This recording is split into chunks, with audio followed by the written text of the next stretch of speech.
All right, welcome to lesson 12 this is going to be the last lesson that we're going to discuss for chapter 12. So up to this point, we have talked about calculating payroll. We've talked about withholding allowances. We've talked about preparing payroll records. And now the final step is preparing the payroll checks. So businesses may often have two checking accounts. One can be for business transactions involving payments of cash, and then they may have another one for payroll checks to employees. It really depends on how many employees they have and their business situation. So there are different types of checks that are used for different business situations. So in this unit, we're going to learn about why it's important to have a payroll checking account, and then we're going to learn how to prepare the employee payroll checks. So let me get the slideshow going. There's only 8 slides here.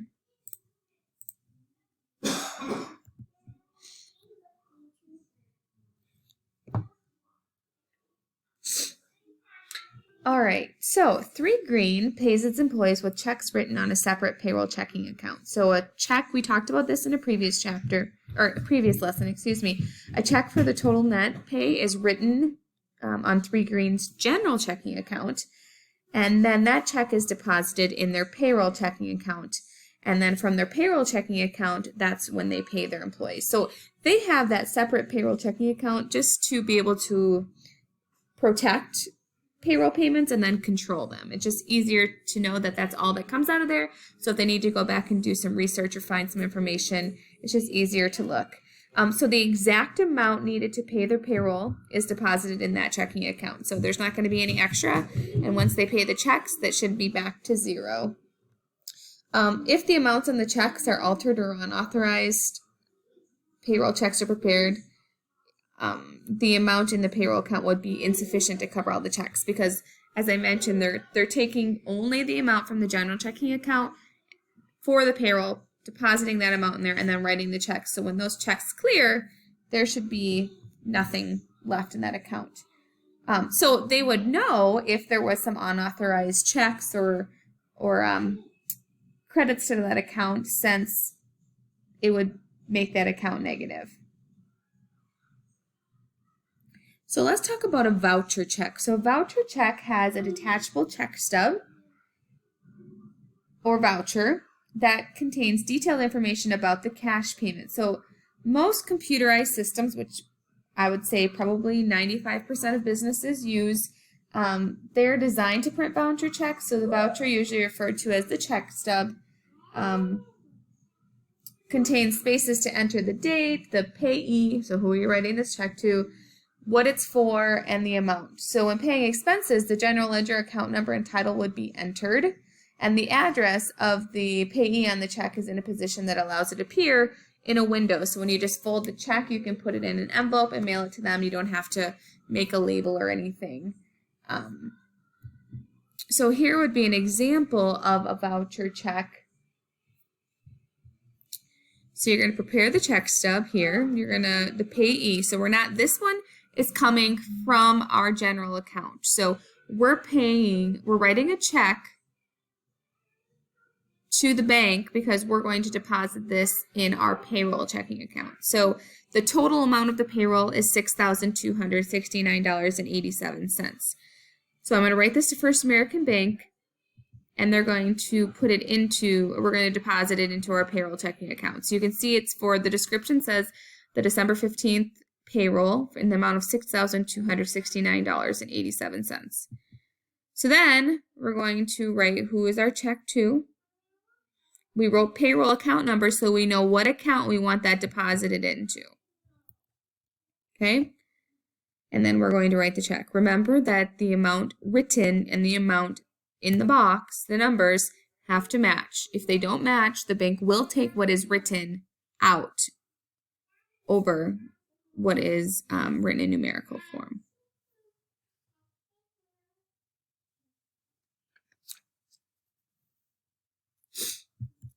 So now employees payroll check. So now we're going to write a check from our payroll account to each individual employee. Those totals, the total of all the checks and employees should match that amount that we brought over from our general checking account into our payroll account. So this one is being written to John Butler. So you can see here that we entered the earning information from the payroll register.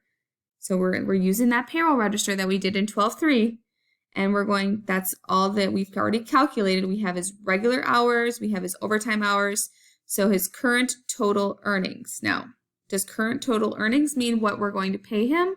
No, it does not. What do we have to take out of that yet? Deductions, right? We have to pay federal income tax, Social Security, Medicare tax, health insurance, retirement, etc. And state's not on here, but for some reason.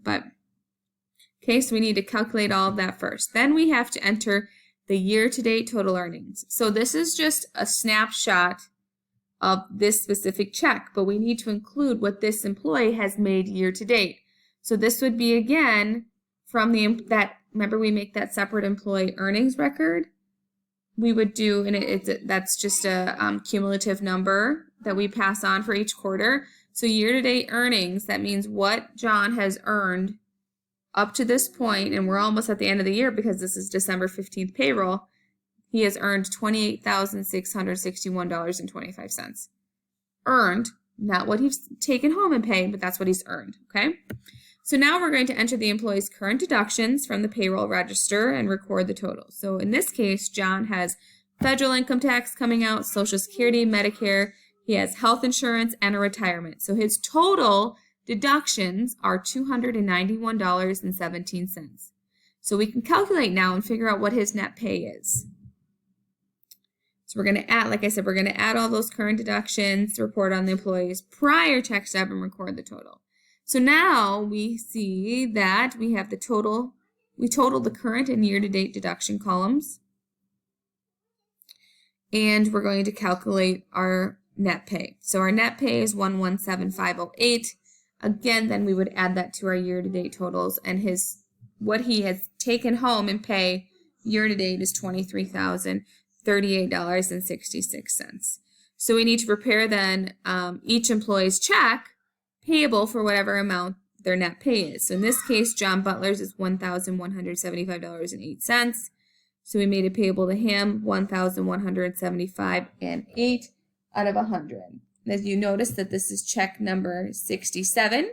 So we would need to make sure we go back and put that on our payroll register as a check number so we can account for what we paid him if we needed to go back and reference that check at all. So electric funds transfer, this is definitely more popular now, and a lot of companies are actually requiring it. It's just too much work and it's a waste of money to print checks all the time. So if they can just send a file from their payroll software to the bank indicating what is supposed to be direct deposited into this employee's account, it's just much easier for everybody. So the actual definition is the payment of an employee's net pay using electronic funds transfer. That is what's called a direct deposit. So a business that pays that pays its employees using direct deposit transmits that payroll information to its bank. The bank then automatically deducts the total amount of that total of all the employees' net pay from the business's payroll checking account. Each employee's net pay is deposited then in his or her bank. So they're still getting the same amount. We're still doing the same calculations. We're just physically not writing them a check. The bank is just going to do an automatic transfer. So the payroll must still be calculated as we would do if we were to write a check, but the difference is just we're not writing a check and we don't have to distribute them. And it's also a benefit for the employees because they do not have to actually then go pick up their check, take it to the bank and deposit it, right? It's just automatically in there on pay date. Each employee will still receive either a printed or electronic statement, like a check stub of their earnings. That kind of resembles a payroll check. When I worked at the city, everything was online, so we would just upload all of the employees. They each had their own username and password to log in, and it was nice because then they could log in and see all of their check stubs for the year. So it was really helpful during tax time because they could see their W-2s online. They could see, or if they needed to if they were going to do a refinance for a loan and they needed 2 months worth of pay stubs, they didn't have to call us because they could just log into their online account and see all of that information. So it was really, really helpful. But again, you still have to give them, you still have to be able to offer that to them. So let's audit your understanding. So why does 3 Green have a separate checking account for payroll checks? So we talked about this. A separate account is used to protect and control payroll payments.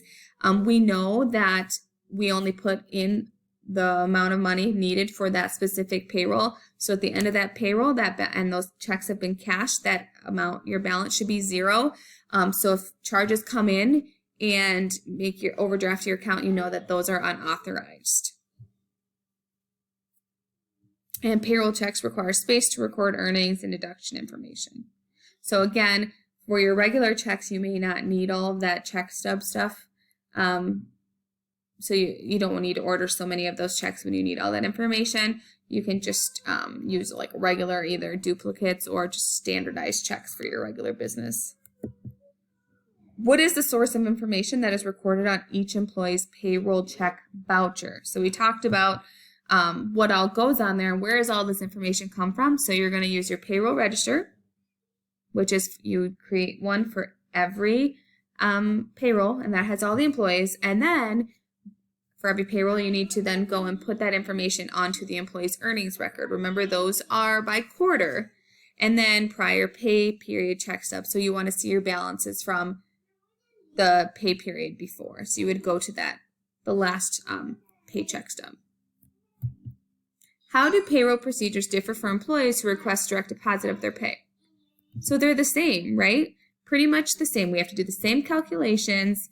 We still have to give them a check stub. The only thing's different is that checks are not written and don't have to be distributed. So we still have to give them some sort of statement of their earnings and deductions that would give detailed explanation of what they're getting paid, how many hours they worked, etc. So you still have to go through pretty much the same payroll process. You're just not writing the checks and giving them out to the employees. And that is it. So that completes our chapter 12. So I have sent your test via PDF, but I will also post it in Schoology. So if you can print that, do your test, and then just scan it back, that'd be great.